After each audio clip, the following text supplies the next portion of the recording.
भाई एक मेरी छोटी सी जिज्ञासा थी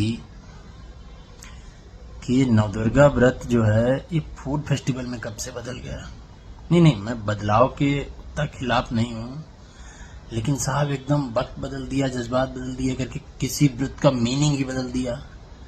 हाँ कि साहब पता लगता है कि फूड डिलीवरी ऐप है, स्पेशल ऑफर निकाले खाने के लिए, जबकि व्रत जहां तक मुझे समझ में आता है कि ना खाने वाली बात है कि आप कुछ हल्का खा लो या फ्रूट्स खा लो।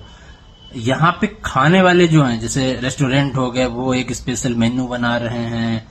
यहाँ तक कि जो अपने यूट्यूब पे नहीं रेसिपी से बना, भाई साहब हमने अभी एक जल्दी देखा कि अगर आप भी हो गए हैं वही आलू और कुट्टू के आटा की कचौड़ी खा के बोर, तो फिर हम आपके लिए लेके आए हैं कि 9 दिन के लिए 9 रेसिपी। अब आप बना सकते हैं कुट्टू के आटा से 10 तरह के पकवान।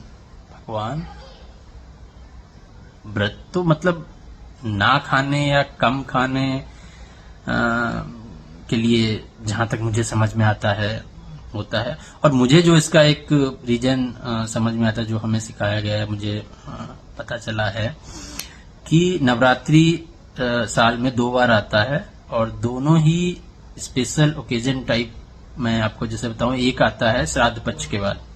इसका रीजन ये था क्योंकि श्राद्ध पक्ष में लोग बहुत ज्यादा पूड़ी या ब्राह्मण लोग और तला भुना खाते हैं। उसके बाद जो है 9 दिन के लिए आप कम या हल्का फ्रूट्स खा लो या कोई बॉयल आलू वगैरह या जो भी खा के 9 दिन तक रहते, तो ताकि वो कवर अप हो जाए।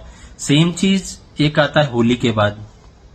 होली के बाद इसलिए क्योंकि होली में भी हम 8-10 दिन तक बहुत सारा ऐसा खाना खाते हैं, तला भुना हुआ और बहुत ढेर सारा। तो उसके बाद नवरात्रि आते हैं जिनमें व्रत रह के आप इसको कवर अप। अब तो साहब ऐसा लगता है कि इतना तो होली पे या इतना तो श्राद्ध में लोगों ने तला भुना नहीं खाया होगा जितना ये नवरात्रि में खा रहे हैं।